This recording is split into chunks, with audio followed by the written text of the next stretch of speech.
तो इस कहानी की शुरुआत हुई थी जीहोन से, एक हारा हुआ इंसान जिसके पास पैसे ना होने की वजह से उसकी फैमिली तक ने उसे छोड़ दिया था। जीहोन के पास अब अपनी बीमार मॉम के इलाज करवाने तक के पैसे नहीं थे। सर से पांव तक वो कर्ज में डूबा हुआ था। ऐसी सिचुएशन में जब उसके पास कोई रास्ता नहीं था, किसी ने उसे डेथ गेम खेलने का मशवरा दिया। लगभग 500 लोग के डेथ गेम खेलने आए हुए थे। इस गेम में एक रोबोट थी, जो भी इंसान जरा से भी गलती करता था वो रोबोट उसे चुनकर मार देती थी। जीहोन ने अपनी जान बचाने के लिए, यहाँ सरवाइव करने के लिए एक बूढ़ी कैंसर पेशेंट तक को धोखा देकर अपनी जान बचाई और आखिर ये गेम जीत कर यहाँ से निकल भी गया। लेकिन उसके दिल में जो दुख बैठ गया था वो 500 में से सिर्फ एक था जो ये गेम जीत के निकला था। बाकी सारे उस गेम के दौरान मारे गए। गेम को जीतने के बाद उसके हाथ बहुत पैसे लगे थे, लेकिन उसने इन पैसों को हाथ तक नहीं लगाया क्योंकि उसे रिग्रेट था इस चीज का कि उसकी वजह से सारे लोग मरे हैं। हालांकि ये उसने गेम प्लान नहीं की थी। फिर एक दिन एक अनजान आदमी उसे हॉस्पिटल में बुलाता है। जीहोन ये देखकर हैरान परेशान कि ये वही गेम वाला बूढ़ा कैंसर पेशेंट था जो गेम में हार गया था, जिसे मार ही दिया गया होगा। लेकिन अब ये जिंदा सलामत उसके सामने था और इसके जरिए उसे एक घिनौनी सच्चाई पता चली कि लोग बस अपनी एंटरटेनमेंट के लिए यहाँ लोगों को मरवा देते थे इस डेथ गेम में। ये इंसान जो कैंसर पेशेंट था, इसकी लाइफ पे काफी बोर हो गई थी और अपनी लाइफ में थोड़ा मजा लाने के लिए इसने ये डेथ गेम बनाई थी। जीहोन को उस बूढ़े आदमी की बेरहमी पर बहुत गुस्सा आया और उसने ठान लिया कि वो इस गेम को बंद करवा कर रहेगा। इसके बाद हम मिले जुनहो से, एक पुलिस ऑफिसर जिसका भाई भाग चुका था पुलिस से कुछ फ्रॉड करके। अपने भाई को ढूंढते हुए जुनहो को उसके रूम से एक गेम वाला कार्ड मिला था। इन्वेस्टिगेशन करते हुए जुनहो जीहोन तक पहुंचा और उसे पता चला कि वो गेम में जाने वाला है और उसका पीछा करते हुए वो भी किसी तरह गेम में घुस गया। वो गेम में पार्टिसिपेट नहीं करने आया था, इसलिए उसने गेम के गार्ड्स में से एक गार्ड को मारकर उसका हुलिया ले लिया। वहाँ गेम में जाकर उसे इस गेम में होने वाले जुल्म का पता चला और उसने इस गेम के खिलाफ ही बहुत सारे सबूत इकट्ठे किए और इस आइलैंड से भागने में कामयाब भी हो गया। उसने सबूत सारे सेंड भी किए थे पुलिस को, लेकिन आइलैंड में सिग्नल ना होने की वजह से जुनहो की कोई भी चीज पुलिस को रिसीव नहीं हुई।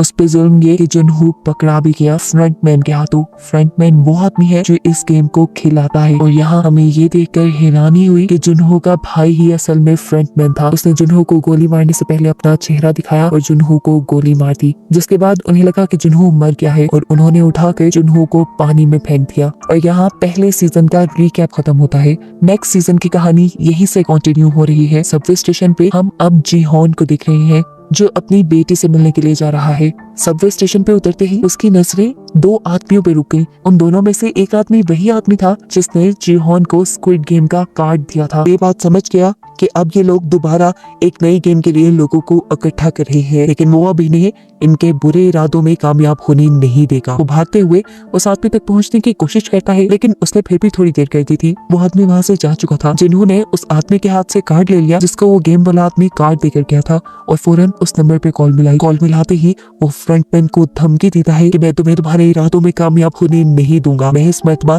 इस गेम को चलने नहीं दूंगा। उसकी धमकियां सुनकर उल्टा फ्रंटमैन ही अब उसे धमकी देने लगा था। वो उससे कहता है जाओ तुम अपनी बेटी से मिलने जाओ, इन पंगों में ना ही पड़ो तो अच्छा है। ये सुनकर वो समझ गया कि फ्रंटमैन और उसके लोग आज भी किसी तरह उसके ऊपर नजर रखे हुए थे, लेकिन अब तक ये कैसे मुमकिन था। वो समझ गया कि जरूर उसकी बॉडी में कोई ट्रैकर लगा हुआ है। फौरन वॉशरूम में जाकर वो ट्रैकर अपनी बॉडी में ढूंढने लग जाता और उसे कान के नीचे अपनी बॉडी में लगा ट्रैकर मिल भी जाता है, जिसे उसने एक कटर से कट करके निकाल दिया। सीन कट हो गई। यहाँ हमने जुनहो को देखा जिससे लास्ट सीजन में फ्रंटमैन यानी उसके अपने भाई ने पानी में गिरा दिया था। पता चला कि उसे पानी से एक फिशरमैन ने रेस्क्यू कर लिया था और अब वो हॉस्पिटल में एडमिट था। काफी दिन गुजरने के बाद जुनहो को इस टाइम होश आया है। दूसरी तरफ जीहोन जिसने अपनी बॉडी से ट्रैकर निकाला है, ट्रैकर निकालने के बाद वो अंडरग्राउंड हो गया ताकि स्क्विड गेम वाले उसे ट्रैक न कर पाए, जिसके बाद लगभग 2 माह का वक्त सीजन में गुजार दिया गया और हमें जिन्हो को दिखाया गया जो अभी तक अपने भाई को ढूंढ रहा है और ट्रैफिक पुलिस में है। अपने भाई को ढूंढने के साथ साथ उसका दूसरा मिशन स्क्विड गेम को बंद करने का भी बन गया था, क्योंकि उसने भी देखा था कि कैसे स्क्विड गेम में बेदर्दी से लोगों को मार दिया जाता था। वो जब ये केस अपने सीनियर से डिस्कस करने लगा तो किसी ने उसकी बात नहीं मानी, क्योंकि जब जिन्हो ने उस गेम के बारे में सारे सबूत इन लोगों को उस आइलैंड से सेंड किए थे तो वो इन लोगों तक पहुंच ही नहीं पाए थे और ऐसे सबने मान लिया था कि जिनहू झूठ बोल रहा है। सीन के ठोकर हमें जीहोन को दिखाया गया जिसे अब फ्रंटमैन ने ट्रैक कर लिया था। फ्रंटमैन उसका दरवाजा नॉक करता है। करते हुए जब जीहोन ने दरवाजा खोला तो फ्रंटमैन 2 कटे हुए सर उसके सामने लेके आया जिनकी आंखें एकदम से खुल गई और यहाँ पर जीहोन की भी आंख खुल गई और हमें पता चला ये सिर्फ उसका एक सपना था। बेकर जैसे ही वो उठा उसके दरवाजे पे किसी ने नॉक किया। ये एक गैंगस्टर था जिससे पिछले सीजन में जीहोन ने बहुत सा कर्ज दिया हुआ था, लेकिन अब गैंगस्टर जीहोन के लिए ही काम करता था। अपने साथियों के साथ मिलकर सबवे स्टेशन पर उन लोगों को ढूंढने का जो स्क्विड गेम के लिए लोगों को मैन्युपुलेट करते हैं। अब वही टाइम आ चुका था जिस टाइम में 2 साल पहले जिन्हू को स्क्विड गेम में इंगेज किया गया था। इसीलिए अब वो गैंगस्टर को हर सबवे स्टेशन पर लड़कों को जगह जगह खड़े करने की ड्यूटी देता है, जिसके लिए उसने गैंगस्टर को 1 मिलियन यौन भी दिए थे और साथ ही ये वादा भी किया था कि अगर उन्होंने उस आदमी को किसी भी तरह ढूंढ निकाला जो स्क्विड गेम में लोगों को फंसाता रहा है और अब भी फंसा रहा है, तो जिन्हू इन्हें 1 बिलियन यौन इनाम के तौर पर भी देगा। इनाम की रकम सुनते ही गैंगस्टर का तो मुंह खुला का खुला रह गया। उसने अपने लड़कों को भी लालच दी कि जो भी उस आदमी को ढूंढेगा उसे इनाम की आधी अमाउंट मिल जाएगी। जिन्होंने ये लालच इसलिए दिया था ताकि सब लोग दिल लगाकर काम करें और अगर इस मर्तबा इन्हें वो आदमी ना मिला तो इन्हें पूरे 1 साल का और इंतजार करना पड़ जाएगा और इस 1 साल में उस गेम के जरिए बहुत से लोगों की मौत भी हो जाएगी। दूसरी तरफ जिन्हू भी स्क्विड गेम वाला आइलैंड ढूंढने की कोशिश में है। ये काम वो उसी फिशरमैन के साथ मिलकर कर रहा है जिसने उसकी जान बचाई थी। जहाँ से जिन्हू उस फिशरमैन को मिला था ये लोग उसके आसपास के सब आइलैंड देख चुके थे और अभी तक स्क्विड गेम वाले आइलैंड तक नहीं पहुँच पाए थे। सीन कट होकर हमें गैंगस्टर को दिखाया जाता है जो अपनी एक नई टीम को ट्रेनिंग दे रहा है। उसने सबको बताया कि उन लोगों को सबवे स्टेशन पे एक ऐसे आदमी को ढूंढना है जो सूट पैंट पहने हुए होगा, हाथ में उसका पैसे से भरा ब्रीफकेस होगा और वो सबके साथ दार्जी गेम खेलेगा और उसके बाद उन्हें एक कार्ड देकर जाएगा। सब अपने काम पर लग जाते हैं और काफी दिन के सब्र के बाद 2 आदमियों को आखिर वो बंदा मिल भी जाता है। सबवे स्टेशन पर ही 2 लोगों के साथ दार्जी गेम खेलते हुए वो उसकी लोकेशन अपने बॉस गैंगस्टर के साथ जिन्हू को भी भेज देते हैं और खुद भी उसका पीछा करना शुरू कर देते हैं, जो अब एक कन्वीनियंस स्टोर पर जाकर बहुत सारे ब्रेड्स और लकी ड्रॉ कार्ड्स खरीद कर भीख मांगने वाले लोगों के पास गया है। इन भीख मांगने वाले लोगों के सामने उसने 2 चॉइसेस रखी, एक ब्रेड और एक लकी ड्रॉ की। तकरीबन सभी लोगों ने लकी ड्रॉ चूज किया लेकिन कोई भी नहीं जीत पाया, जिसके बाद इस आदमी ने सारे ब्रेड जमीन पर रखकर उसके ऊपर चलने लग गया और लोगों से कहा ये खाना मैंने नहीं बल्कि तुमने वेस्ट किया है, तुम सबको पैसे जीतने की लालच थी। यह आदमी इस तरह सब लोगों का माइंड क्लियर कर रहा था और जज कर रहा था कि कितने लोग लालची हैं ताकि अगली मर्तबा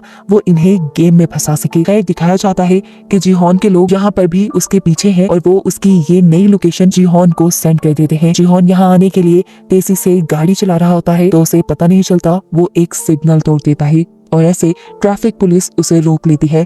इस टाइम ट्रैफिक पुलिस जिन्हू ही था और उसने नोटिस किया कि जीहोन का रवैया कुछ अजीब सा है। चालान कटने पे उसने माफी नहीं मांगी, वो चिल्लाया नहीं बल्कि चालान देकर आगे बढ़ने की कोशिश की जैसे वो बहुत ही ज्यादा जल्दी में हो या कोई जुर्म करके भाग रहा हो। इसीलिए उसने जीहोन की गाड़ी के नंबर से उसकी इंफॉर्मेशन निकाली तो उसे जीहोन का नाम जाना पहचाना लगा और उसे याद आया कि जीहोन को फॉलो करते हुए ही तो वो पिछली मर्तबा स्क्विड गेम के अंदर पहुंचा था। यहीं से अब जिन्हू ने जीहोन के घर का एड्रेस भी ले लिया। सीन कट होकर दिखाया गया कि वो दोनों आदमी जिससे स्क्विड गेम वाला बंदा मिल गया था वो जीहोन के आने से पहले ही उसको पकड़ने का फैसला करते हैं और डिसाइड करते हैं कि इनाम की रकम वो आधी आधी कर लेंगे। जब वो दोनों उस आदमी को मारने के लिए उसके करीब गए तो उसे आदमी का शिकार हो गए। जीहोन जब तक यहाँ पहुंचा तो उसे सिर्फ सड़क पे लगा खून दिखाई दिया और वो समझ गया कि वो दोनों उसके लोग उस जालिम आदमी के हाथों मारे गए। ऊपर से देखने को मिला कि वो आदमी जीहोन पर नजर रख रहा था। जीहोन के जाने के बाद जब वो कमरे में आया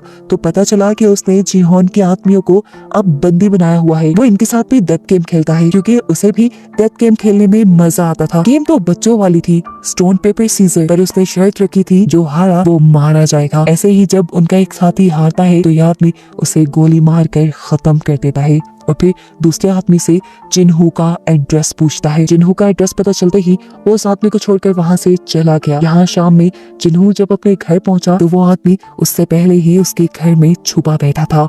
वो जीहोन को यहाँ मार भी सकता था लेकिन जैसा हमने पहले देखा कि उसे डेथ गेम पसंद है, वो अब जीहोन के साथ डेथ गेम खेलने का फैसला करता है। गेम खेलने से पहले उसने जीहॉन को बताया कि मैं पहले स्क्विड गेम में डेड बॉडीज को उठाने का काम करता था, लेकिन वो बहुत बोरिंग था। मुझे लोगों को खुद मारना पसंद था, इसीलिए मैंने फ्रंटमैन से अपनी जॉब चेंज करने की रिक्वेस्ट की। इसके बदले फ्रंटमैन ने पता है मुझे क्या टास्क दिया? उसने मुझे मेरे ही डैड को मारने को कहा और मैंने गन उठाकर मार दिया। जिसके बाद फ्रंटमैन ने मुझे ये गन दी और अब मैं किसी को भी मार सकता हूँ। जीहॉन उसकी बातों पे ज्यादा ध्यान दिए बगैर उससे कहता है बस मुझे फ्रंटमैन का एड्रेस दो, जिससे वो मिलकर इस गेम को बंद करने का प्लान रखता है। लेकिन ये बात सुनकर वो आदमी हंसने लगा और बोला ठीक है, एक गेम खेलते हैं। ये तुम्हारे सामने एक गन है और इसमें सिर्फ एक ही बुलेट है, 5 नॉट्स इसके खाली है। बारी बारी एक दूसरे को शूट करते हैं, जो हारा वो मारा जाएगा और अगर मैं हारा तो तुम्हें मेरी पॉकेट से फ्रंटमैन का एड्रेस मिल जाएगा। जीहॉन बिना डरे गेम को शुरू करते हुए उस गन को उठा चुका था, क्योंकि मरने का डर तो उसने स्क्विड गेम ने खत्म ही कर दिया था। बारी बारी उन्होंने अपने ऊपर शूट किया और चौथी बारी पर जब वो आदमी अपने ऊपर गन पॉइंट करता है तो इस मर्तबा वो खुद को शूट कर चुका है। वो खुद ही अपनी जाल में फंसकर मारा गया। जीहॉन जीत गया और अब जीहॉन को उसकी पॉकेट से फ्रंटमैन का एड्रेस भी मिल गया। इससे पहले कि अभी वो इस एड्रेस का कुछ कहता, उसकी खराब किस्मत जिन्हू जो कि एक पुलिसमैन है जिसे दोपहर गाड़ी चलाते हुए उसके ऊपर शक हुआ था, वो उसके घर का पता चलाते हुए उसके घर तक पहुंच गया और घर पहुंचते ही उसे गन शूट होने की आवाज सुनाई दी, जिससे उसका शक सच में बदल गया कि जीहॉन एक क्रिमिनल है। फौरन वो दरवाजा तोड़कर अंदर आया। जीहॉन को एक किलर समझकर वो इसे टाइम उसका इनकाउंटर ही करने वाला था कि ठीक वक्त पर आकर उसे किसी आदमी ने रोक लिया। ये वही लड़का था जिसके साथ गेम खेलने के बाद ये स्क्विड गेम वाला मरा हुआ आदमी उसे अपने अड्डे पर बांध आया था। किस्मत अच्छी थी, वो बच बचाकर वहाँ से निकल आया जीहॉन को सारी सच्चाई बताने के लिए। लेकिन जब तक यहाँ पहुंचा, यहाँ का तो सारा माहौल ही बदल गया था। उसने जीहॉन की जान जिन्हू से बचाई और फिर जिन्हू को सारी सच्चाई बताई डेथ गेम वाली, कि कैसे इस मरे हुए आदमी ने उनके साथ भी डेथ गेम खेली और उसके एक साथी को, उसके बॉस को मार दिया। बात को आगे बढ़ाते हुए जीहॉन भी अब जिन्हू को स्क्विड गेम की सारी स्टोरी बताता है कि किस तरह इस गेम में सभी लोगों को मार दिया जाता है। उसने जिन्हू से कहा मैं बुरा नहीं हूँ, मैं बस उस गेम को रोकना चाहता हूँ ताकि और मासूमों की जान बच पाए। स्क्विड गेम के बारे में वो जिन्हू भी जानता था। जिन्हू ने यहाँ जीहॉन को बताया मैं तुम्हारा ही पीछा करते हुए उस गेम तक पहुंचा था। वहाँ मैंने जाकर गार्ड्स के सूट पहन लिए और तुमसे कई मर्तबा बात करने की भी कोशिश की, लेकिन तुम मेरे से बात नहीं कर पाई। मैं जानता हूँ उस गेम में ये लोग सबको मार देते हैं और मारने के बाद उन डेड बॉडीज के साथ क्या किया जाता है, उनके ऑर्गन्स निकाल कर पेश दिए जाते हैं, ये सब कुछ भी मैं जानता हूँ। इतनी डिटेल्स तो जीहॉन को खुद भी नहीं पता थी। जिन्हू के मुंह से ये सब सुनकर उसने भी अब जिन्हू को अपने साथ मिलाने का फैसला किया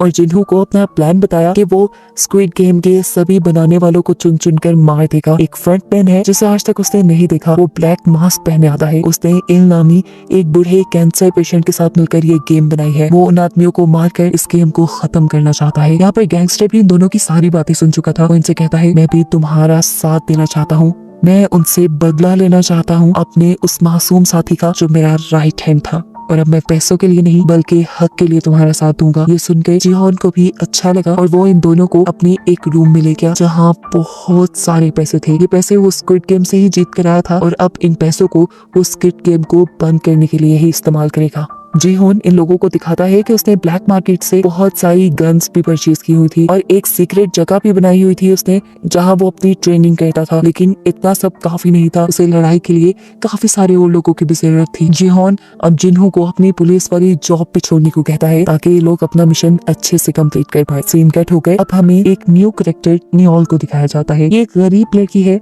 और उसकी जॉब है होटल में बनी कॉस्ट्यूम पहन कर बच्चों को खुश करने की। उसके पास रहने को कोई घर भी नहीं, वो इसी होटल की बेसमेंट में रहती है। इसी जॉब में नियोल के साथ एक छोटी बच्ची बहुत ज्यादा अटैच हो गई है जो रोज यहाँ पे विजिट किया करती थी। लेकिन अफसोस की बात है कि उस बच्ची को बोन मैरो कैंसर है और बोन मैरो ट्रांसप्लांट करवाने के लिए उसके डैड के पास ज्यादा पैसे नहीं और अब वो बच्ची मरने वाली है। एक दिन उस बच्ची को इमरजेंसी में हॉस्पिटल एडमिट कराया जाता है, जो सुनकर नियोल भी तड़प कर उसे हॉस्पिटल में देखने के लिए जाती है। इस बच्ची की मदद करना चाहती है लेकिन उसके पास तो खुद तक के लिए पैसे नहीं। इस बच्ची को क्या बचाएगी वो। रात होने पर हम नियोल को दोबारा पार्किंग में देखते हैं जहाँ पर 2 लोग आकर उसे स्क्विड गेम का कार्ड दे गए। सीन कट होकर हमें जिन्हू को दिखाया जाता है जो अपनी मॉम के साथ बैठा था और उसकी मॉम बहुत ज्यादा उदास थी क्योंकि वो जिन्हू के भाई के आने का इंतजार कर रही है। जिन्हू जानता है कि वो कभी नहीं आएगा, जिस काम में वो पड़ा हुआ है वो घर नहीं आएगा। लेकिन ये सब सुनने के बाद भी जब उसकी मॉम को तसल्ली नहीं मिलती तो एक और मर्तबा वो अपने भाई को ढूंढने का फैसला करता है। सीन कट हो गए। अब फाइनली दोबारा से हम जीहॉन को देखते हैं, जो इस टाइम अपनी दांतों का ऑपरेशन करवा रहा है। अपना एक दांत निकलवाने के बाद उसने अपने मुंह में एक नकली दांत फिक्स करवाया है, जिसके अंदर ट्रैकर लगा हुआ है। असल में कल को वो फ्रंटमैन से मिलने वाला है, इसीलिए उसे बहुत ही ध्यान से हर काम करना होगा। वे लोग फ्रंटमैन को भी पकड़ना चाहते हैं और फ्रंटमैन के बाद इस घिनौनी गेम के सारे हिस्सेदारों को भी पकड़ना चाहते हैं। पता चला है कि वो गैंगस्टर जो इनके ग्रुप में है, वो अपने लिंक से बड़े बड़े कमांडोज को इनके ग्रुप में शामिल कर चुका है। इन कमांडोज के लिए कुछ भी सही गलत नहीं, ये लोग पैसे के लिए सब काम करते हैं। यहाँ हमें पता चला कि न्यूयोल को भी वो स्क्विड गेम वाले लेके जा रहे थे। न्यूयोल उनके साथ चली जाती है, लेकिन देखने को मिला कि उसे गेमर के तौर पे नहीं बल्कि सिक्योरिटी गार्ड के तौर पे हायर किया गया था। अब जिन्हों फाइनली जीहॉन को लेकर उस एड्रेस पे आ गया है, जो उस आदमी की जेब से इन्हें फ्रंटमैन का मिला था। ये एक क्लब का एड्रेस था। जिन्हों अंदर जाने से मना कर देता है, क्योंकि उस आइलैंड पर फ्रंटमैन ने जिन्हों को देख लिया था और अंदर जाने पे वो पहचाना भी जा सकता है और इनका मिशन फेल भी हो सकता है।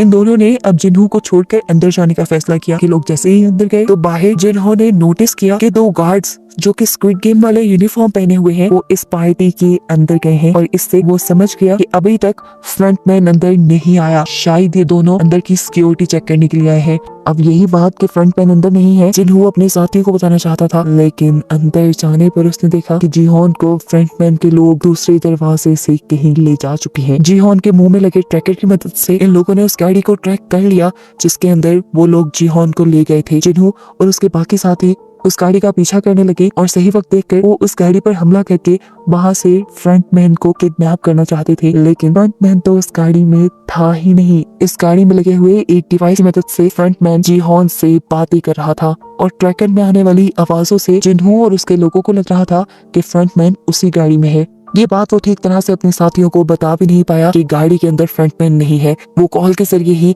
फ्रंटमैन से बात करते हुए उसे किसी तरह मनाने की कोशिश करता है कि तुम इस गेम को बंद कर दो, मासूमों की जानें लेना बंद करो।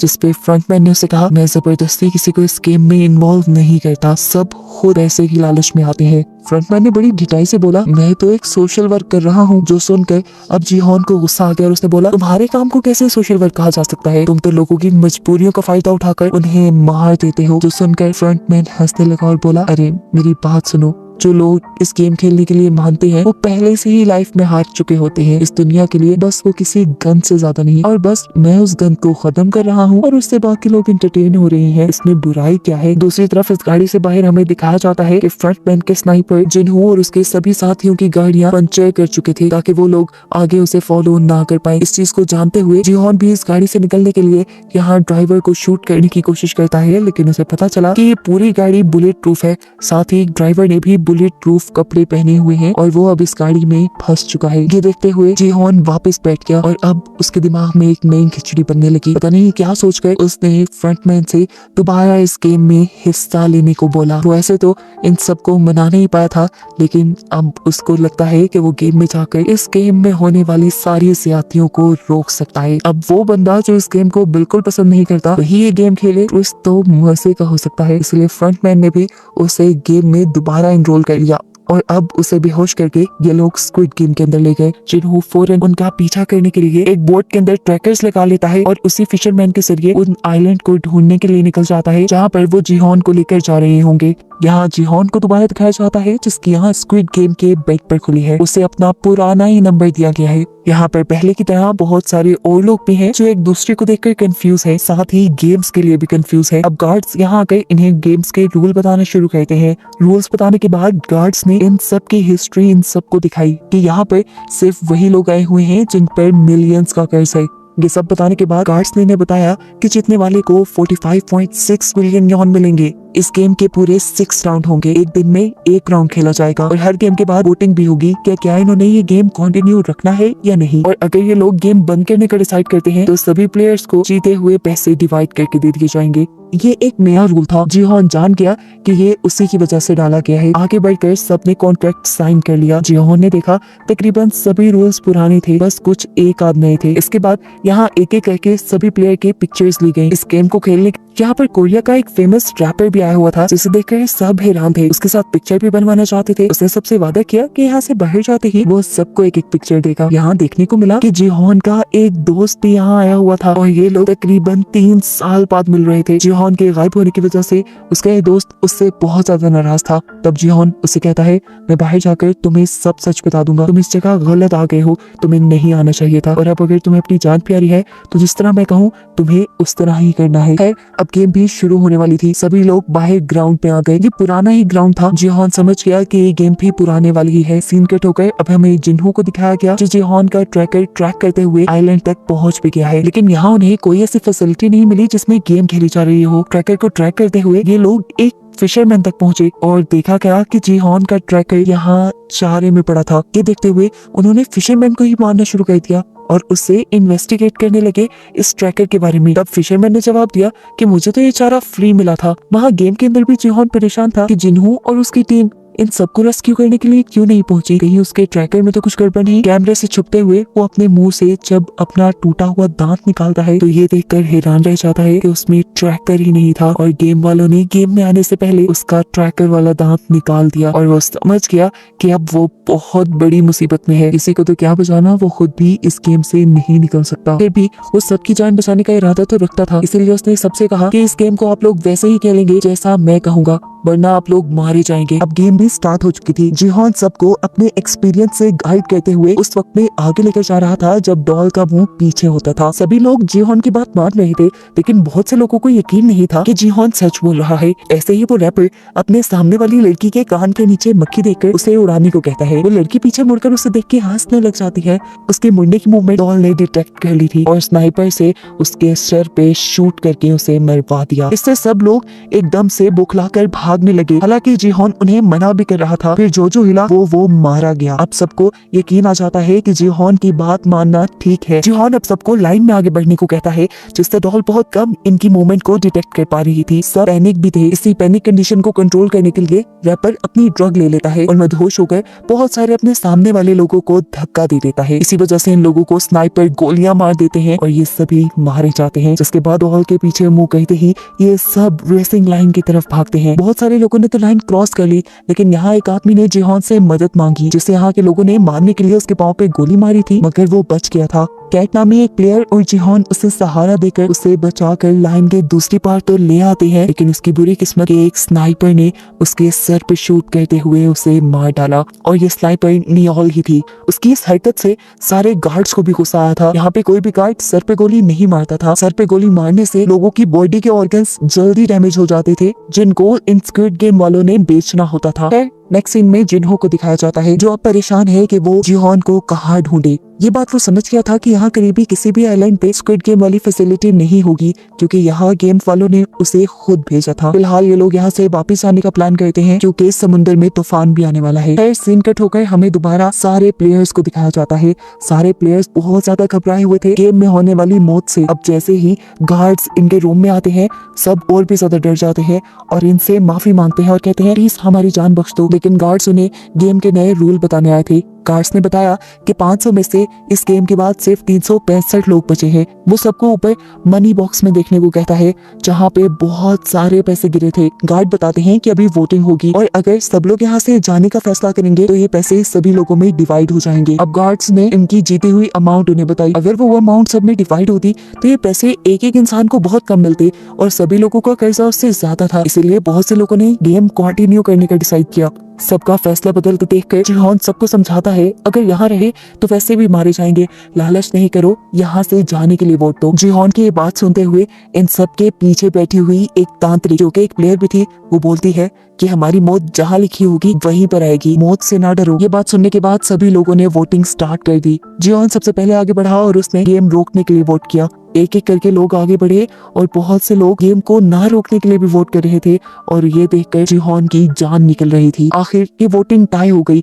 आधे लोगों ने यहाँ से निकलने का और आधे लोगों ने यहाँ रुकने का फैसला किया। अब बस एक इंसान ऐसा था जिसके वोट पे ये सारा रिजल्ट था। और वो था नंबर 1। अब नंबर 1 प्लेयर आगे आया और उसने यहाँ गेम में रुकने का फैसला किया और सिर्फ एक बंदे की वजह से ये गेम कंटिन्यू हो गई। हमें देखने को मिला ये बंदा कोई और नहीं बल्कि इन्हू है, फ्रंटमैन, जो कि खुद यहाँ पर प्लेयर बन के अब आ चुका है। अब इसके बाद हमें मरे हुए लोगों के कॉफिन दिखाए जाते हैं, जिनमें से कुछ पर क्रॉस के निशान बने थे, जिसका मतलब था कि उन लोगों के इन्हें ऑर्गन्स निकालने हैं। और 2 आदमी जब ये काम कर रहे थे तब उनको सिर्फ एक ही डेड बॉडी के ऑर्गन्स ठीक मिले और उन्होंने अंदाजा लगाया कि एक सिक्योरिटी गार्ड जानबूझकर सर पे गोली मार रहा है, जिससे ऑर्गन जल्दी फेल हो जाते हैं। ऐसे उनका ये कारोबार तो बंद हो जाता, इसीलिए वो फौरन इस चीज की खबर फ्रंटमैन को देते हैं। अब सीन कट होकर हमें सभी प्लेयर्स को दिखाया जाता है, जिनमें जीहॉन तो बहुत ज्यादा परेशान है क्योंकि वो जानता है इस गेम में जो भी पार्ट लेता है वो मर जाता है। इसी सब के दौरान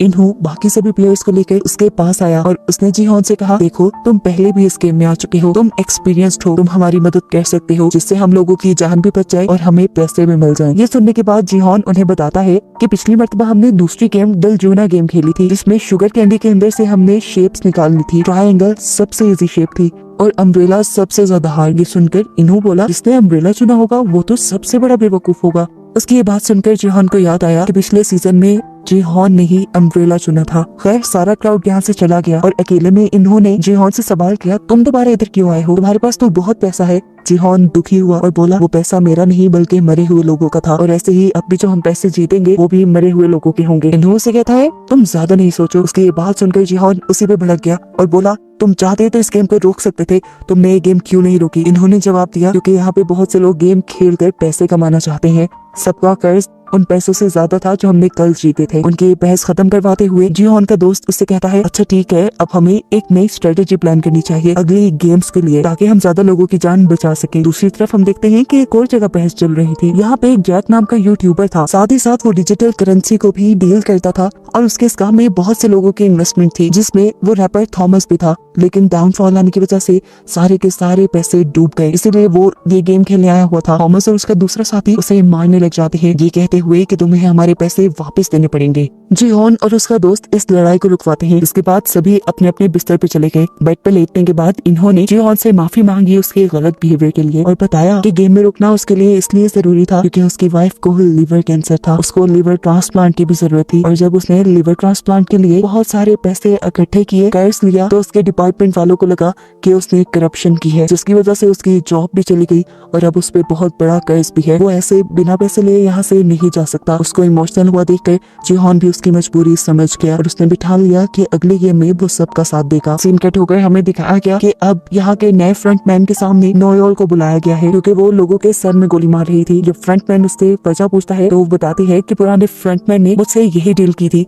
कि यहाँ पर बेकार लोगों को मारना है। मैं सर में गोली इसलिए मारती हूँ कि उनके अंदर जान होती है। जिस पर वो आदमी बताता है कि तुमने आइंदा सर पे गोली नहीं मारनी, देखो हम उनके ऑर्गन्स निकालते हैं और उनके ऑर्गन्स कई लोगों की जान भी बचा सकते हैं, तो याद रखना आइंदा तुमने गोली नहीं मारनी, वरना बेचने के लिए हमारे पास तुम्हारे भी ऑर्गन्स हैं और मैं जानता हूँ तुम अपनी बेटी को वापस पाने के लिए जिंदा रहना चाहती हो। यहाँ इनकी बातों से हमें नयोल की जिंदगी के बारे में भी पता चलता है कि वो कोरियन मिलिट्री में थी, लेकिन एक जंग में जब वो हिस्सा लेने गई तो पीछे से उसकी बेटी गुम हो गई और आज तक वो अपनी बेटी को ढूंढ रही है। सीन कट होकर अब हम जुनहो को देखते हैं जो अपने ऑफिस में आकर कमिश्नर से मदद मांग रहा है ये सारी कहानी बताते हुए, लेकिन उसके पास कोई सबूत नहीं, इसलिए कमिश्नर से कहते हैं, तुम जानते हो ना सबूतों के बगैर हम किसी भी चीज पे एक्शन नहीं ले सकते और तुम्हारी कहानी यकीन के काबिल भी नहीं, मुझे लगता है कि तुम्हारी दिमागी हालत खराब होने लगी है। ये कहते हुए कमिश्नर वहाँ से उठकर चले जाते हैं और पता चलता है कि जिन्हों ने अपने हाथ से अपनी जॉब भी खो दी, लेकिन जिन्हों अभी भी हार मानना नहीं चाहता था, इसलिए उसने अपनी पुरानी टीम को दोबारा यूनाइट किया स्क्विड गेम वाला आइलैंड ढूंढने के लिए। सीन कट होकर अब हमें दोबारा गेम का सीन दिखाया गया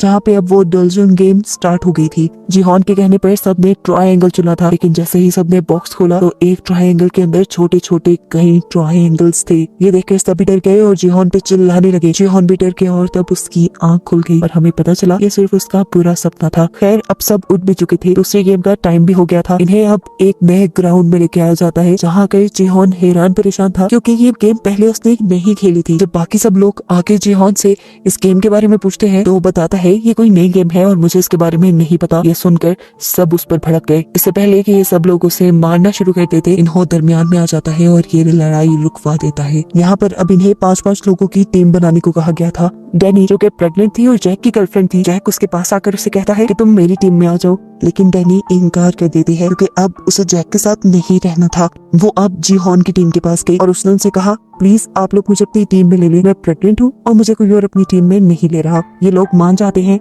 और इन सब की एक टीम बन जाती है। अब हमें दूसरी टीम को दिखाया गया जिसमें कैट, मैडी और दो माँ बेटा पार्क और ग्योंग थे और तभी जबरदस्ती तांत्रिक आकर इनके ग्रुप में शामिल हो गई। टीम्स बनाने के बाद इन सबको बताया गया कि सारी टीम के पाँव बांध दिए जाएंगे और इन्हें एक गोल सर्कल में एक साथ घूमना होगा। 5 मिनट के बाद एक गेम होगी जिस गेम को खेलते हुए इन्हें आगे बढ़ना है और एक दिए हुए टाइम के अंदर इन्हें अपना सर्कल कंप्लीट भी करना है। गेम्स के नाम सुनते ही इन सब लोगों ने आपस में कोऑर्डिनेट किया और जो जिस गेम में अच्छा था उसे वो खेलने की जिम्मेदारी दी। खैर गेम स्टार्ट हो जाती है और पहले 2 टीम्स को एक साथ खेलने के लिए दिया जाता है। पहली टीम डाची को बहुत अच्छे से खेलती है और तेजी से आगे बढ़ती है, लेकिन वो स्टोन को स्टोन से मारने में कामयाब नहीं हुए। स्टोन उनका आगे गिर गया था। एक साथ जब ये लोग उसे लेने के लिए आगे बढ़ गए तो गिर गए। टाइम काफी वेस्ट हो रहा था। खैर वो इस राउंड को भी पार करके आगे बढ़ गए। अगला गेम था इन्हें लट्टू को घुमाना, जो पहली मर्तबा में तो इनका एक टीम मेंबर नहीं कर पाया, लेकिन अगली मर्तबा में उसने ठीक से कर लिया। जबकि दूसरी टीम वो तो अभी अपनी पहले ही राउंड में फंसी हुई थी। फिर वक्त खत्म हो गया और दूसरी टीम को गोलियां मारकर स्क्विड गेम वालों ने मार दिया और वो टीम जिसने काफी सारे राउंड पूरे कर लिए थे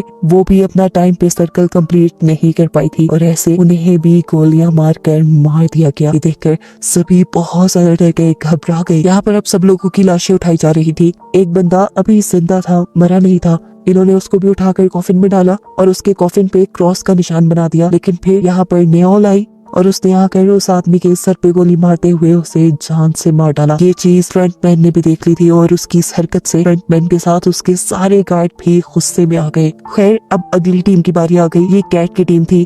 कैट ने यहाँ सबको संभाला और आगे लेकर बढ़ी। पहले ने डाची गेम खेला था जिसमें वो लड़की पहली बारी में अपने कार्ड को घुमा नहीं पाई। तब कैट ने उसे कार्ड उल्टा पकड़ने को कहा और इस तरह पहली ही बारी में उसने अपने कार्ड को सीधा घुमा दिया था। फाइनली ये लोग आगे बढ़े। आगे इन्हें स्टोन से स्टोन को मारना था। वो लड़का भी पहली मर्तबा में स्टोन को स्टोन से हिट नहीं कर पाता। कैट यहाँ पे सबको एक साथ आगे कदम बढ़ाने को कहती है और ये लोग दोबारा उस स्टोन को लेकर पीछे आते हैं। इस लड़के की मोहम्मद से कहती है बेटा उस आदमी को याद करो जिसने तुम्हारे सारे पैसे लूटे हैं। याद आते ही इस लड़के को इतना गुस्सा आया कि उसने पत्थर पर ठीक निशाना लगाकर ये राउंड भी जीत लिया। ये लोग दोबारा से आगे बढ़े। इस मर्तबा इन्हें 5 बॉयज को इकट्ठे उठाकर इकट्ठे कैच करना था। कॉन्ग ये काम पहली मर्तबा में नहीं कर पाई और इस वक्त उसके बेटे ने उसे हौसला दिया और उसे कहा तुम उस लड़की को याद करो जिसकी वजह से डैड तुम्हें छोड़ गए थे। ये सोचते ही उसने भी गुस्से में 5 डाइस को उछाल कर कैच कर लिया और जल्द ही ये लोग ये राउंड भी कंप्लीट करके आगे बढ़ गए। अगली बारी तांत्रिक की थी। उसे लट्टू घुमाना था लेकिन वो ये काम नहीं कर पा रही थी। पहली मर्तबा दूसरी मर्तबा जब ये काम नहीं कर पाती तो वो रोने लग जाती है और कहती है हम सब बस अब मर जाएंगे। उसका हौसला टूटते देखकर कैट उसे जोर जोर से थप्पड़ लगाती है और लट्टू उसकी आंखें करीब करते हुए कहती है अगर तुमने ये नहीं किया तो मैं तुम्हें मार दूंगी। वो लड़की अब कैट से डर गई और उसने तेजी से लट्टू को बनाकर घुमाया और फाइनली ये लोग ये राउंड भी जीत गए। अगले राउंड में इन्हें पॉम पॉम को पाँव से उछालना था और ये काम करना था कैट ने। कैट ने सबका मुंह दूसरी तरफ करवाया और बड़ी ही आसानी से पॉम पॉम को 5 मिनट में उछाल कर ये लोग आगे बढ़े और फाइनली टाइम से पहले ही इन्होंने अपना पूरा सर्कल कंप्लीट कर लिया। उनकी इस जीत से सब लोग इस तरह खुश थे जैसे सब लोग जीत गए हों। लेकिन दूसरी वाली टीम जो वक्त पे अपना सर्कल कंप्लीट नहीं कर पाई उन्हें गोलियों से भूनकर मार दिया गया। फिर इसी तरह गेम चलती रही। कोई टीम जीती तो कोई हारी और जो हारी उन्हें गोलियों से मार दिया गया। आखिरी बारी आई जीहॉन की टीम की। उन्होंने अपनी साथ वाली टीम को भी ऑल द बेस्ट कहा और गेम स्टार्ट कर दी। पहला गेम डैनी ने खेला, दूसरा गेम जीहॉन के दोस्त ने खेला, तीसरा गेम खेला उनके ग्रुप में आए हुए ली ने जिसने पहले ही बारी में 5 डाइस को उठाकर अपने हाथ में कैच कर लिया था और उसने बताया कि वो इस गेम में एक्सपर्ट है क्योंकि वो अपनी बहनों के साथ ही खेलता रहा है। चौथा गेम इन्होंने खेलना था। उसे लट्टू को घुमाना था। पहली मर्तबा वो ठीक नहीं कर पाता और ये लोग आगे जाकर इकट्ठे उस लट्टू को उठाते हैं। दूसरी मर्तबा जब वो ये करने लगता है तो जानबूझकर वो लट्टू को पीछे फेंक देता है। उसकी ये चाल किसी को समझ नहीं आ रही थी। ये लोग पीछे से लट्टू को लेकर आए और अब इन्होंने ऐसा ड्रामा किया कि जैसे वो अपने हारने से बहुत ज्यादा परेशान है, वो अपने आप को मारने लगा। तो जीहॉन ने उसे समझाया कि देखो तुम याद करो कि बचपन में तुम ये कैसे घुमाते थे और इस मर्तबा इन्होंने लट्टू को ठीक से घुमा दिया। अगली बारी जीहॉन की थी। उसे पम पम को 5 मर्तबा पाँव से हिट करना था। 4 मर्तबा तो उसने आसानी से कर लिया लेकिन 5वीं मर्तबा पम पम आगे की तरफ बढ़ा। इससे पहले कि वो जमीन से टकरा जाता इन्होंने जीहॉन का पाँव आगे करके ये गेम जितवा दी और वो लोग वक्त से पहले जीत कर बहुत खुश हुए। लेकिन उनके साथ वाली टीम वो वक्त से पहले या वक्त पर वो काम नहीं कर पाई और इस तरह वो टीम मारी गई। ये देखकर जीहॉन को काफी दुख हुआ है। वो अपने रूम में वापस आ गए। जहाँ बहुत से लोग उन्हें जिंदा देखकर इसलिए नाराज थे क्योंकि उन्हें लग रहा था कि अब जीते हुए पैसे डिवाइड हो जाएंगे। इसी दौरान गार्ड्स भी रूम में आ गए। गार्ड्स ने इन्हें इस गेम की जीतने वाली प्राइस इन्हें दिखाई और बताया कि इस मर्तबा 110 लोग मरे हैं और अब सिर्फ 255 लोग बाकी रह गए हैं, जिस लिहाज से हर जीतने वाले के पास अब 78 मिलियन युआन आ सकते हैं और अब दोबारा वोटिंग होगी। अगर लोग इस गेम को बंद करने के लिए वोट करेंगे, ये पैसे सब में डिवाइड हो जाएंगे। बहुत से लोगों को ये पैसे बहुत कम लग रहे थे। जिहोन ने अपनी टीम को कहा कि तुम लोग गेम को बंद करने के लिए वोट करना, तुम लोग को जितने पैसे चाहिए मैं यहाँ से निकल कर तुम्हें दे दूंगा। जिहोन की बात उसकी टीम ने मान ली और सबसे पहले इन्होंने वोट किया गेम बंद करने के लिए। दूसरी बारी पार्क की थी। पार्क की मॉम गोंग ने उसे कहा कि तुम गेम बंद करने के लिए वोट करना, देखो हमारे दोनों के पैसे मिलाकर तुम्हारा कर्जा उतर जाएगा। लेकिन पार्क ने इस गेम को कंटिन्यू रखने का फैसला किया क्योंकि उसका कर्जा कहीं ज्यादा था और उसने अपनी मॉम को अपने कर्जे के बारे में नहीं बताया था। वोटिंग आगे बढ़ती रही। देखते ही देखते देखने को मिला कि बहुत सारे लोगों ने ये गेम कंटिन्यू रखने की बात की है। ये देखते हुए जिहोन और इन्हों लोगों पर भड़कने लगे और बोले, इतने सारे लोगों के मरने के बावजूद भी आप लोगों को ये गेम कंटिन्यू रखनी है। तब एक अंकल बोले, तुम क्या जानो, हमारे ऊपर बहुत सारा कर्जा है, हमें पैसे लेकर ही यहाँ से निकलना है। ऐसे ही एक दूसरा लड़का बोला, मैं अगर बाहर गया तो वैसे भी मर जाऊंगा, तो बेहतर नहीं है कि यहाँ रहकर पैसे कमा लूं या फिर यहीं पर मर जाऊं। उनकी बातों का जिहोन के पास कोई जवाब नहीं था। वोटिंग खत्म हो गई। आखिरी वोट जिहोन को ही देना था। उसने गेम बंद करने के लिए तो वोट दिया, लेकिन उसके वोट का कोई फायदा नहीं था क्योंकि ज्यादा लोग इस गेम को कंटिन्यू रखना चाहते थे। वोटिंग खत्म होने के बाद पार्क ने देखा कि गोंग ने उसकी मॉम से नाराज है। उसने जाके अपनी मॉम को मनाना शुरू किया और बताया, मेरे ऊपर बहुत ज्यादा कर्ज है और जिन लोगों से मैंने वो कर्ज लिया है वो इतने खतरनाक है कि अगर मैंने उनके पैसे वापस ना किए तो वो मेरे सारे ऑर्गन्स निकाल कर बेच देंगे। उसकी ये बात सुनकर गोंग ने उसे माफ कर दिया और यहाँ पार्क ने भी उसे प्रॉमिस किया कि अगली मरतबा मैं गेम को बंद करने के लिए वोट करूंगा। यहाँ हमने जिहोन के दोस्त जैंग को देखा। उसने भी इस गेम को कंटिन्यू रखने के लिए वोट किया था और उसकी इस हरकत से जिहोन बिल्कुल टूट चुका था। जिहोन ने अपनी टीम को वादा भी किया था कि वो उन्हें सारे पैसे दे देगा। तब जैंग ने उससे माफी मांगी और बोला, मैंने एक आदमी के बहुत सारे पैसे लुटाने हैं, मुझे यहाँ से पैसे लेकर ही जाना था, लेकिन मैं वादा करता हूँ कि अगली गेम के बाद मैं भी इस गेम को बंद करने के लिए वोट करूंगा। जिहोन दुखी बैठा था और उसने सबसे कहा कि अगले गेम पे हमें एक दूसरे को भी मानना पड़ सकता है। ये बात सुनकर सभी दुखी हो गए। इन लोगों के पास अब खाना कुछ एक्स्ट्रा था जो उन्होंने डैनी को दे दिया क्योंकि डैनी प्रेग्नेंट थी और उसे ज्यादा खाना खाने की जरूरत थी। सीन कट होकर हमें बाथरूम में जैक और थैनोस यानी रैपर को दिखाया गया। वो रैपर अभी भी जैक को घेरे खड़ा था और उसने उसे कहा कि तुम मेरे कर्जई हो, इस तरह तुम मेरे गुलाम हुए, तुम यहाँ से मुझे पैसे जीत कर देकर जाओगे। ये सुनकर जैक ने उसे कहा कि तुम्हारे पैसे डूबने में मेरी कोई गलती नहीं, तुमने मेरे कहने पे शेयर जरूर खरीदे थे, लेकिन जब मैंने तुम्हें बताया कि अब इन्हें बेचने का टाइम है तो तुमने तब लालच में वो नहीं बेचे और तुमने अब सारे पैसे खुद डुबाए हैं। इसमें मेरा कोई कसूर नहीं। लेकिन वो रैपर उसकी कोई बात मानने को तैयार नहीं था। वो उसे कहता है, जो भी है तुम पैसे जीतो और मुझे वापस करो। ये सुनकर जैक हंसने लगा और बोला, अगर मैं वो पैसे जीत भी गया तो शायद तुम मर चुके होगे। ये बात सुनकर उस रैपर को इतना ज्यादा गुस्सा आ गया कि वो जैक की गर्दन पकड़कर उसे मारने लगा। पर सही वक्त पर जिहोन की टीम ने आकर इस लड़ाई को रोक दिया। खैर ये लोग वापस रूम में आ गए और यहाँ आकर जिहोन ने सबसे कहा कि हमें बारी बारी उठकर पहरा देना होगा क्योंकि पैसों के लिए मैंने देखा है लोग खुद जानवर बन जाते हैं और अपने दूसरे ही टीम मेंबर्स को मार देते हैं ताकि प्राइज मनी उनको मिल जाए। रात में हम देखते हैं कि जिहोन ने काफी देर पहरा, जिसके बाद जैंग उठा। जैंग ने उसे कहा, जिहोन तुम सो जाओ, अब मैं पहरा देता हूँ। मुझे आज भी याद है कि तुम आखिरी मरतबा मेरे से पैसे लेने आए थे, लेकिन अगर मेरे पास होते तो जिहोन मैं सच में तुम्हें दे देता। जिहोन ने यहाँ उसे कुछ नहीं कहा और यहाँ उनकी बातों से हमें पता चला कि उनकी दोस्ती बहुत गहरी, बहुत पुरानी है। वो बचपन से स्कूल टाइम यहाँ तक के जॉब भी उन्होंने एक साथ की थी और इस चीज का अंदाजा इन्हों को भी उनकी बातों से हो गया था। सारी बातें छोड़कर तब जैंग जिहोन से पूछता है, तुम्हारे पास इतने पैसे थे तो तुम वापस गेम में क्यों आए? जिहोन ने इस बात का जवाब नहीं दिया बल्कि एक नया सवाल जैंग से पूछा कि अगर मैं यहाँ गेम में मर जाऊँ तो तुम मेरे हिस्से के पैसों का क्या करोगे? ये सुनकर वो उदास हो गया और उसने बोला, ऐसी बातें नहीं करो, हम एक साथ जीत के बाहर जाएंगे। तब जिहोन ने जवाब दिया, हाँ मैं भी यही चाहता हूँ कि हम साथ जिंदा बाहर जाएं, लेकिन अब मैं हार रहा हूँ, ये लोग मेरी बात नहीं समझ पा रहे। खैर सीन कट होकर फाइनली अब हम जिन्हों को देखते हैं जो दोबारा जिहोन को ढूंढने के लिए सफर शुरू कर चुका है और यहाँ नया दिन भी चढ़ गया है। सभी लोगों को दोबारा गेम के लिए तैयार होने को कहा गया। साथ ही साथ सभी गार्ड्स भी तैयार हो गए। सभी प्लेयर्स को एक बड़े से हॉल में लेकर जाया गया जहाँ पर एक स्टेज घूम रहा था। सभी को उस पर खड़ा होना था। स्टेज के घूमने पर इन्हें एक नंबर दिया जाएगा। उतने नंबर की टीम बनाकर इन्हें यहाँ के किसी भी रूम में जाकर उस रूम को लॉक करना है, जिसके बाद बचे हुए लोगों को मार दिया जाएगा और अगर रूम में दिए गए नंबर से ज्यादा या कम लोग हुए तो उन्हें भी मार दिया जाएगा। ये सुनकर सभी लोग अपनी स्ट्रेटेजी बनाने लगे कि उन्हें ये गेम कैसे खेलनी है। स्टेज पे घूमना शुरू हो गया और इन्हें 10 का नंबर दिया गया। 30 सेकंड में इन्हें 10 लोगों की टीम बनाकर किसी रूम में जाना था। जिहोन की टीम और कैट की टीम जल्दी से एक रूम में चली गई और उन्होंने जाकर वो दरवाजा लॉक कर लिया। जल्दी से 30 सेकंड गुजर गए और जो भी लोग बाहर खड़े हुए थे उन्हें गार्ड्स ने गोलियों से भून दिया और ये देखकर जिहोन बहुत ज्यादा दुखी हुआ। उनके रूम में इस टाइम तांत्रिक बिखरी थी जिसने उन सबको बोला कि तुम सब यही वजह से जिंदा हो। ये कहते ही सबने मुड़कर उसकी तरफ देखा। जिहोन ने भी। जिहोन को देखकर वो बोली, तुम अगर अभी तक जिंदा हो समझो यहाँ बहुत बड़ा कुछ होने वाला है। कोई भी उसकी बातों पे ज्यादा ध्यान नहीं दे रहा था। अगले राउंड के लिए ये लोग दोबारा स्टेज पे आ गए। स्टेज घूमा और इन्हें अगला नंबर मिला 4 का। सभी लोगों ने जल्दी जल्दी अपनी टीम तोड़ी और कमरों की तरफ आ गए। कैट की टीम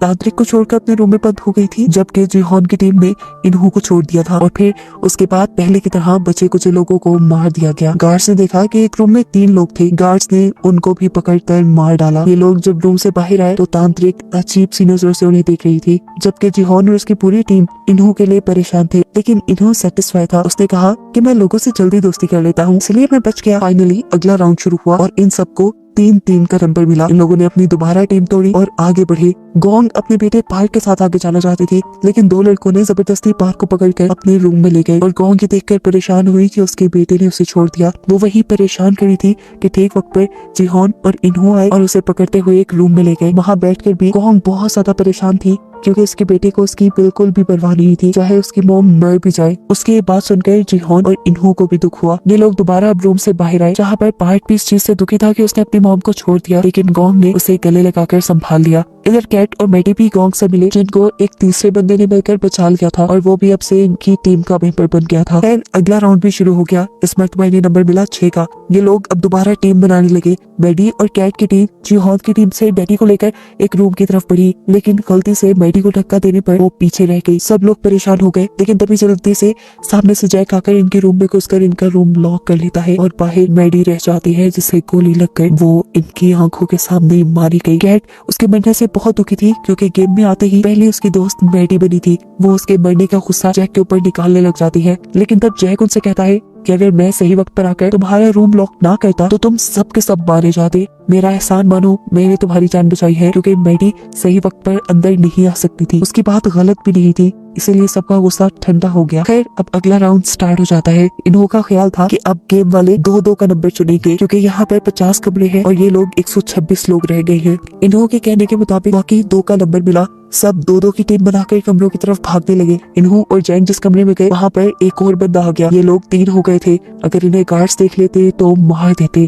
तब इन्होंने अपनी जान बचाने के लिए उस तीसरे आदमी की गर्दन पकड़कर उसे मार दिया, जो देखकर जैंग भी घबरा गया। वो जान गया था कि इन्हों बहुत ज्यादा खतरनाक है।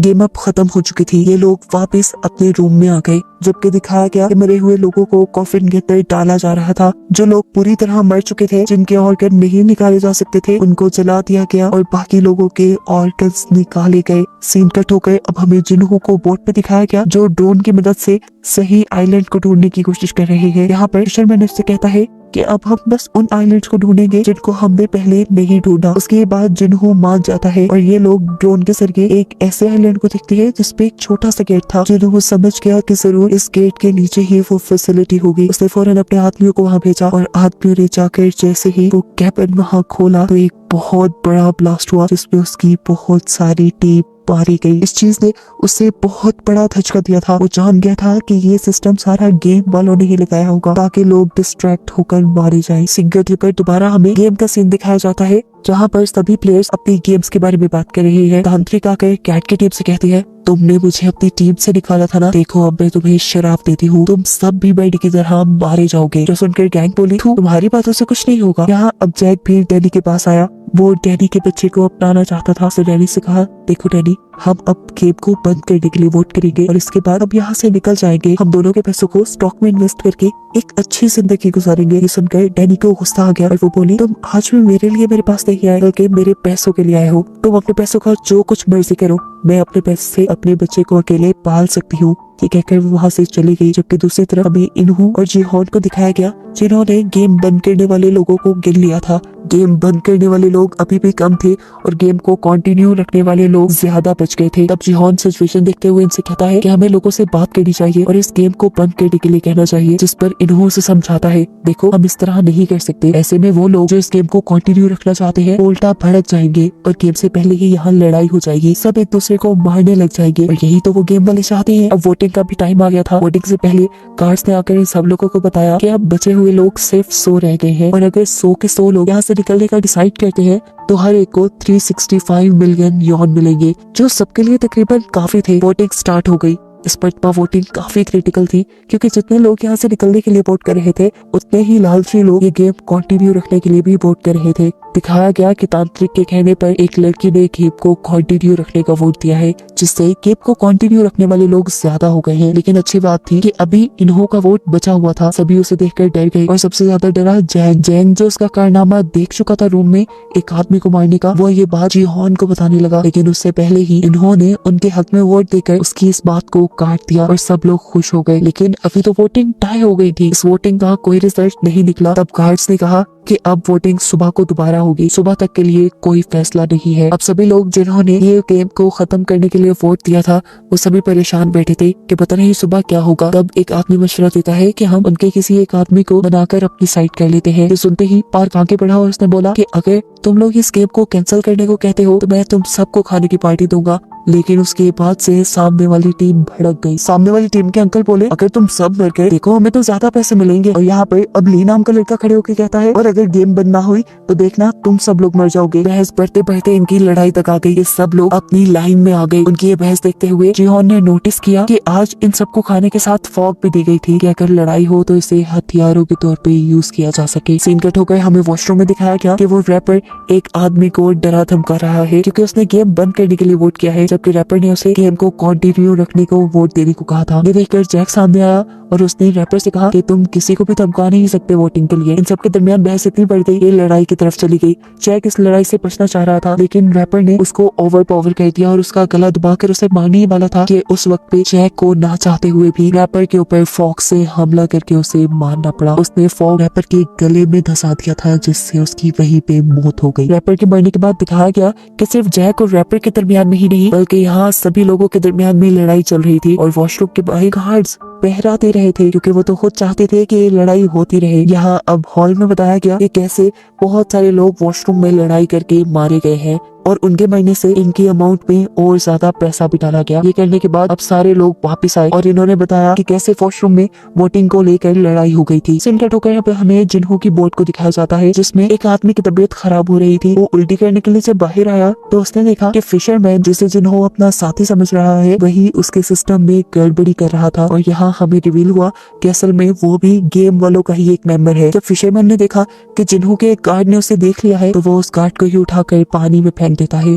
इतनी देर में जिन्हों भी शोर सुनकर बाहर आया तो ये फिशरमैन बहाना बनाने लगा असल में यहाँ की सब चीजें खुली थी, मैं तो उसे देखने के लिए यहाँ आया हूँ। यहाँ एक फ्लैशबैक से हमें ये भी पता चला कि फ्रंटमैन यानी इन्होंने ही इस आदमी को यहाँ भेजा था उसके भाई यानी जिन्हों को उससे दूर रखने के लिए और साथ ही साथ जिन्हों का ख्याल भी रखने के लिए। यहाँ अब गेम में दिखाया जाता है कि ये लोग अपने अपने लोगों को गिन रहे हैं कि नए लोगों के मरने से वोटिंग पर कितना असर पड़ा है। गिनने पे पता चला कि गेम को कंटिन्यू रखने वाले 2 लोग मरे थे जबकि जीहॉन की टीम का एक बंदा मरा था। अगर सुबह वोटिंग होती तो ये लोग जीत जाते लेकिन जीहॉन जानता था कि वोटिंग अब ऐसे नहीं होगी, रात में ये लोग जरूर किसी ना किसी को मार डालेंगे। सीन कट होकर दूसरी तरफ हमें गार्ड्स को दिखाया गया जो इस टाइम अपने इलीगल बिजनेस में बिजी हैं। वो पानी के रास्ते ऑर्गन्स को यहाँ से लेकर निकल रही हैं ताकि ऑर्गन्स को अच्छे दामों में बेचा जा सके। यहाँ दिखाया गया कि कुछ गार्ड्स को ब्लैक मास्क ने तैयार करवाया क्योंकि यहाँ पर एक नई गेम चलने वाली है। ये गेम मर्डर की गेम है। इधर यही बात जीहॉन ने भी सभी टीम मेंबर्स को बता दी कि जरूर गार्ड्स क्या ये लोग आज रात को हमें मारने की कोशिश करेंगे, ऐसा पहले भी हो चुका है। ये सुनकर सभी लोग घबरा गए। जीहॉन अब इन सबसे कहता है कि अगर हम लोगों को अपनी जान बचानी है तो हमें गेम वाले मेंबर्स को ही मार देना चाहिए, लेकिन ये इतना आसान नहीं था। तब जीहॉन बोला अगर हम चाहे तो कर सकते हैं, ऊपर वाले फ्लोर्स में वो अथॉरिटीज रहती है, हम गार्ड्स को मारकर उनकी गन से लेंगे और जाकर अथॉरिटीज को मार देंगे ताकि ये गेम ही बंद हो जाए। इन्हों बोला ये बहुत खतरनाक रास्ता है, ऐसे में हमारे भी बहुत से लोग मारे जाएंगे। जिस पर जिहोन बोला हमारे लोगों के मरने के कम चांसेस हैं क्योंकि गेम वालों को अंदाजा भी नहीं है कि हम उनकी अथॉरिटीज के ऊपर हमला करने वाले हैं। ये सुनकर इन्हों अजीब सी नजरों से उसे देखकर बोला हाँ सच में उन्हें अंदाजा नहीं है। फिर सीन कट हुआ और हमें आधी रात का सीन दिखाया गया। जिहोन और उसके बहुत सारे साथी बेड्स के नीचे छुप गए थे क्योंकि वो जानते थे कि अब जो लड़ाई होने वाली है उसमें बहुत से लोग मारे जाएंगे। उनकी टीम के ज्यादा लोग इसलिए छुप गए ताकि वो नजरों में ना आए और उनको कोई मार ना पाए। सुबह वोटिंग होने पर वही लोग, जिहोन ये भी जानता था कि गार्ड्स ज्यादा लोगों को मारना नहीं चाहते क्योंकि अगर ज्यादा लोग मर गए तो उनकी गेम में मजा ही नहीं रहेगा। इसलिए जब गेम को कंटिन्यू रखने वाली टीम ने जिहोन की टीम पर हमला किया और कुछ ही लोगों को मारा तो फौरन ही गार्ड्स भी आ गए इस लड़ाई को रोकने के लिए। गार्ड्स अब यहाँ गिरे हुए लोगों को चेक करने लगे कि क्या वो मर गए हैं। इन्हीं लोगों में जिंदा जिहोन की टीम भी छुपी हुई थी जो एकदम से गार्ड्स को पकड़कर उनकी गन्स छीनने में कामयाब हो जाते हैं। असल में ये उनका प्लान था कि लड़ाई होने के बाद वो इस तरह मरने का ड्रामा करेंगे और गार्ड्स जब उनके करीब आएंगे तो वो गन्स छीन लेंगे और इन्हीं गन्स से जाकर वो अथॉरिटीज पर हमला करेंगे। ये देखते हुए और भी गार्ड्स यहाँ आ गए अपने गार्ड्स को रेस्क्यू करने के लिए और लोगों को कंट्रोल में करने के लिए। जिहोन की जान बचाने के लिए इन्होंने ही अपने ही गार्ड्स की गन लेकर अपने ही गार्ड्स को मारना शुरू कर दिया क्योंकि वो किसी को भी शक में नहीं डालना चाहता कि वो खुद अथॉरिटी है। ये चीज देखते हुए अब नए फ्रंटमैन ने सभी गार्ड्स को अपने कमरे में वापस बुला लिया। सभी यहाँ से बाहर निकलने लगे लेकिन एक गार्ड के बाहर जाने से पहले ही वो दरवाजा बंद हो गया और गार्ड ने अपने आप को सरेंडर भी कर दिया इनके सामने। लेकिन तब जिहोन ने उस गार्ड को नहीं मारा। अब जिहोन का एक आदमी दूसरी टीम के लोगों को मारना चाहता था जिन्होंने उनकी टीम पर हमला किया था, लेकिन यहाँ जिहोन उसे रोक देता है और कहता है हम उन्हें नहीं मारेंगे। लेकिन वो आदमी बाजिद था कि हमें उन्हें मार देना चाहिए, वो पैसों के पीछे भागने वाले दरिंदे हैं। तब जिहोन बोला देखो अगर हमने उन्हें मार दिया तो हम में और उनमें कोई फर्क नहीं रहेगा। वैसे भी हमने ये हथियार इन लोगों को मारने के लिए नहीं लिए, हमने ये हथियार लिए है उन लोगों को मारने के लिए जिन्होंने ये घिनौनी गेम बनाई है और जो इसे चला रहे हैं। अब जंग का टाइम शुरू हो चुका था, इन्हें आगे बढ़ना था। जैंग ने इन सबको समझाया देखो हमें अभी लड़ना पड़ेगा, क्या पता इसके बाद हमें वो काम मिले या ना मिले। बहुत से लोग आगे बढ़े। पार्क भी इस जंग में उनका साथ देना चाहता था लेकिन गॉन्ग ने उसे रोक लिया। बहुत से लोग अब जंग के लिए आगे बढ़े। इन्होंने गार्ड्स की गन्स ले ली और कैट ने उन सबको गन्स चलाना सिखाई क्योंकि वो पहले मिलिट्री का मेंबर थी। यहाँ प्यार होने के बाद जिहोन ने उस गार्ड का मास्क उतारा और देखा कि वो तो एक छोटा सा बच्चा था। ये देखने के बाद अब उसने कहा कि चलो हमें अपने बॉस के पास लेकर चलो। ये गार्ड अब उनको रास्ता बताने लगा। जैसे ही ये लोग बाहर निकले तो बहुत सारे गार्ड्स ने इन्हें देखकर इनके ऊपर हमला शुरू कर दिया और इन्होंने भी जवाब में फायरिंग की और यहाँ पर जंग का एक बहुत ही जबरदस्त माहौल बन गया। बहुत सारे गार्ड्स जैसे इनकी गोलियों से मर रहे थे तो ये भी गार्ड्स की गोलियों से बच रहे थे। यहाँ पर कैट ने एक जबरदस्त काम किया, यहाँ के सारे सीसीटीवी कैमरास को गोलियां मार के तोड़ दिया जिससे कोई उनके ऊपर नजर न रख पाए। फाइनली अब ये लोग कंट्रोल रूम तक पहुंच गए थे। गार्ड ने जिहोन को बताया कि इस कंट्रोल रूम को आप मेरे मास्क की मदद से खोल सकते हैं। उसने जैसे ही अपना मास्क जिहोन को दिया तो पीछे उसे फ्रंट मैन दिख गया और ये देखते ही उसकी जान निकल गई। फ्रंट मैन जो इस टाइम प्लेयर ही बना हुआ था इन्हों। इससे पहले कि ये लोग कंट्रोल रूम तक जाते ऊपर से गार्ड्स ने दोबारा इनके ऊपर गोलियां बरसाना शुरू कर दी। ये लोग अब जवाब में गोलियां भी नहीं बरसा सकते थे क्योंकि इनकी मैगजीन्स खत्म हो गई थी। यहाँ जिहोन उस लड़के का मास्क लेकर कंट्रोल रूम को ओपन कर चुका था जहां को लेकर वो आगे बढ़ा था और एक एक लम्हे की खबर उस सिक्योरिटी गार्ड्स के ही वॉकी टॉकी से इन्हों को दे रहा था। अंदर जाते ही जिहोन और जैंग ने वहाँ एक एक करके गार्ड्स को मारना शुरू कर दिया और आगे बढ़ने लगे। यहाँ के सीसीटीवी कैमरास से ब्लैक मास्क ने उन दोनों को अंदर आता देख लिया और उनको रोकने के लिए अपनी गार्ड्स की पूरी एक टीम भेजी। यहाँ दूसरी तरफ देखने को मिला कि अभी तक गार्ड्स उनके ऊपर गोलियां बरसा रहे हैं और इनकी एक एक गोली खत्म हो चुकी है। यहाँ पर जिहोन और जैंग के पास भी बहुत सारे लोग आ चुके थे, वो इन्हें ओवरपावर कर सकते थे, इसीलिए उसने फौरन इन्हों को अंदर आने को कहा। लेकिन इन्होंने बताया कि मेरे पास गोलियां नहीं है। उसने कहा जाओ पहले कमरे से मैगजीन्स लेकर आओ गार्ड्स के पास जो एक्स्ट्रा होती है। जिहोन के कहने पर अब उसे ये काम करना पड़ा। अब इन्हों के आने में तो देर थी, जिहोन को बचाव के लिए दोबारा गोलियों की जरूरत थी। तब जैंग ने उसे कवर दिया, वो ऊपर से गार्ड्स को मारता रहा और जितने गार्ड्स को इन लोगों ने यहाँ मारा था जिहोन उनके पास जाकर उनके मैगजीन ले आया। यहाँ देखने को मिला कि ली वापस हॉल में आ चुका था। उसने यहाँ पर मौजूद गार्ड्स की मैगजीन इकट्ठी करना शुरू कर दी और पार्क ने भी इस काम में उसकी मदद की। दूसरी तरफ हमें दिखाया गया जब इन्हों को ये फील हुआ कि जिहोन दोबारा कहीं से मैगजीन लेकर उनके गार्ड्स को मारता जा रहा है तो सिचुएशन खराब देखकर वो जिहोन के पास आया और जिहोन को डिस्ट्रैक्ट करने के लिए वो बोला मैंने बाहर एक नक्शा देखा था, मुझे लगता है कि कंट्रोल रूम तक जाने का पीछे से भी एक रास्ता है, मैं वहां जाकर तुम्हें कवर देता हूँ, तुम वहां से कंट्रोल रूम तक जाओ। जिहोन उसकी बात मान गया और उसके बहकावे में आते हुए उसे अपनी आखिरी मैगजीन भी जिहोन ने दे दी। यहाँ दिखाया गया कि नहीं, जैसे ही वहाँ से बाहर निकला मैगजीन्स को ऊपर ले जाने के लिए, तो गोलियों की आवाज ने उसे बुरी तरह डरा दिया। वॉकी टॉकी से कैट उसे ऊपर की तरफ बुला रही थी, लेकिन वो वॉकी टॉकी को अब नीचे फेंक देता है क्योंकि ऊपर जाने का उसके अंदर हौसला नहीं। ये सुनकर कैट उसे गालियां देती है और खुद मैगजीन्स लेने के लिए नीचे आने का फैसला करती है। अब दोबारा हमें इन्हो को दिखाया गया, जो पीछे रास्ते में तो चला गया था, लेकिन अब उसे एक नया कवर लेना था। उसने वॉकी टॉकी से ऐसे एक्टिंग करके जिहोन को मैसेज दिया कि जैसे वो गार्ड के हमले में घायल हो गया हो। उसने यहाँ पर एक जख्मी आदमी की आवाज भी जिहोन को सुनाई, जिससे जिहोन को सच में लगा कि वो बहुत ज्यादा जख्मी है। और फिर इन्होंने उस सामने वाले आदमी को भी गोली मारकर मार दिया। ये सब वॉकी टॉकी से जिहोन सुन रहा था और अब जिहोन को ऐसे लगा जैसे इन्हो मारा गया हो, और इस चीज से वो बहुत ज्यादा दुखी हो गया। वो तो इन्हो को अपना दोस्त समझ रहा था, ये नहीं जानता था कि इन्हो ही सबसे बड़ा गद्दार है। अंदर कैट, जो अब मैगजीन्स लेकर बाहर की तरफ बढ़ रही थी, उनके रूम में भी बहुत सारे गार्ड्स आ गए। कैट ने पहले इन्हीं को मारने का फैसला किया, लेकिन गैंग ने उसे रोक दिया और कहा कि तुम इन्हें नहीं मारो। पता नहीं क्यों कैट ने उसकी बात मान ली। कैट के सही वक्त पर बाहर ना पहुंचने की वजह से सब लोग अब सरेंडर करने की पोजीशन पे आ गए, क्योंकि वहाँ गार्ड्स की तादाद ज्यादा हो गई थी और वो लोग लड़ भी नहीं सकते थे। इसी तरह गार्ड्स ने सामने आकर यहाँ एक एक करके सबको मार दिया। सीन कट होकर हमें दिखाया गया कि जिहोन और जैंग ने भी सरेंडर कर दिया था, क्योंकि उनके पास भी गोलियां खत्म हो गई थी। और तब उनके सामने आया फ्रंट मैन, यानी खुद ही इन्हो, जो उससे पूछता है जिहोन, तुम्हें तो दोबारा यहाँ के काफी मजा आया होगा, है ना? लेकिन तुमने जो यहाँ किया वो अच्छा नहीं किया और इसकी अब तुम्हें सजा मिलेगी। वो अब उसके ऊपर बंदूक तानता है, लेकिन मार देता है जैंग ने उसके दोस्त को, ताकि उसके दिल में दर्द बढ़ जाए। अपने फ्रेंड को मरता देखकर जिहोन जोर से चिल्लाया और बस यहीं पे ये सीजन खत्म हो गया, बहुत सारी मिस्ट्रीज के साथ। कि आखिर यहाँ जीता कौन, यहाँ के पैसे किसको मिलेंगे, और जिन्हों इन लोगों को ढूंढ भी पाएगा या नहीं, ये सब देखने को मिलेगा हमें नेक्स्ट सीजन में।